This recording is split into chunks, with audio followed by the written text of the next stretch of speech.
नमस्कार। आज मैं ब्रह्म बाबा आश्रम में हूँ। बाबा जी हमारे सामने बैठे हैं। मैं बाबा जी के साथ बातचीत करते करते ये सवाल उठाने की कोशिश कर रहा था, जिसका अंदर में आध्यात्मिक भावना थोड़ा सा जागृत है। जैसा मैं बा हमारा साथी लोग ये साधु संग करने अच्छा लगता है, मंदिर में जाने में अच्छा लगता है, लेकिन बहुत सा आदमी देखा हूँ ये लोग पसंद नहीं है। भाई साधु संग भी नहीं करना चाहता है, सत्संग करना नहीं चाहता है। उसका अंदर में ये भाव आध्यात्मिक भावना कैसे जागृत किया जाए, इसके ऊपर में आज का हमारा चर्चा है। सामने हमारा बाबा जी है, चलिए बाबा जी से बातचीत करते हैं। बाबा जी नमस्कार। जय। जिसकी चाह नहीं है उसकी राह नहीं। चाह तो होनी चाहिए, कुछ संस्कार। देखो, जो अंदर से नहीं मानना चाहता उसको मनवाने वाले परास्त हो जाते हैं। वो नहीं माने, मनवाने वाले परास्त हो जाते।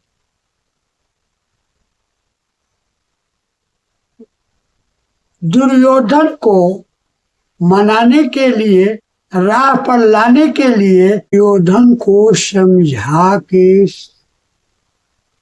लोग काबू नहीं कर पाए। बड़े बड़े महापुरुष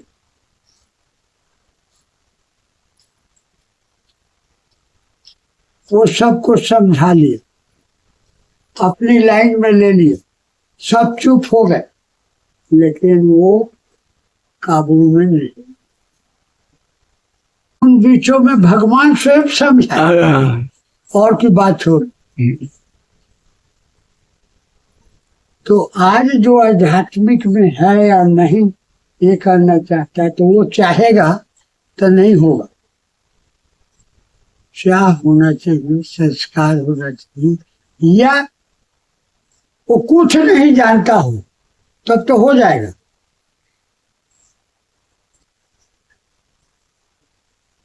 एकदम मूर्ख हो वो हो जाए।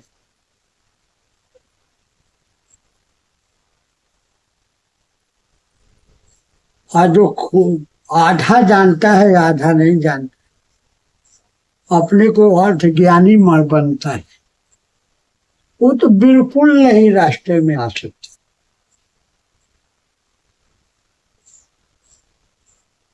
कितना समझाओ क्या करो तो अपनी जगह में रह जाएगा। ऐसा कई इतना उदाहरण है, और बहुत से आदमियों ने भटक गया, नहीं माने।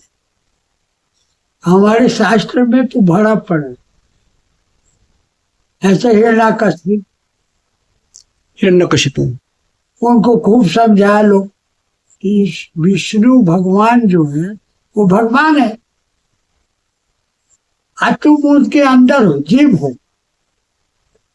कागज तुम्हें मिल गया, वरदान मिल गया, उनकी सब कुछ हो गया, लेकिन उनसे तुम पार नहीं पा सकते।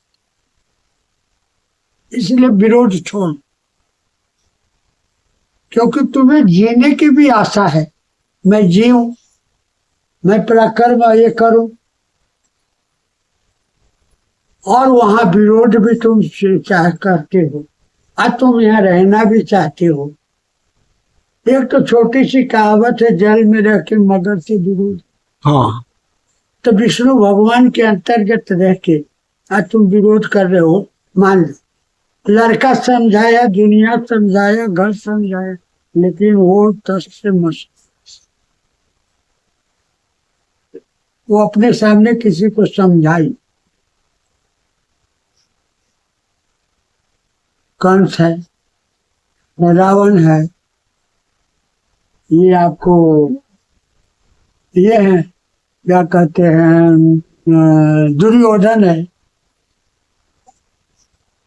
तो कहां से अंत में वही पहुंचा जहां लोग नहीं चाहते थे। वो भी नहीं चाहता था कि मेरा अंत होगा, पर वही पहुंचा जहां अंत हो गया। ऐसे जीव घनेरे पड़े हुए जो समझाने से नहीं मानेंगे, उनके पास बात नहीं, उनकी तर्क अलग रहेगी, उनकी सोच अलग रहेगी। जब धक्के खाएंगे तो जाएंगे अंत। फिर रही क्या जाएगा उनके पास।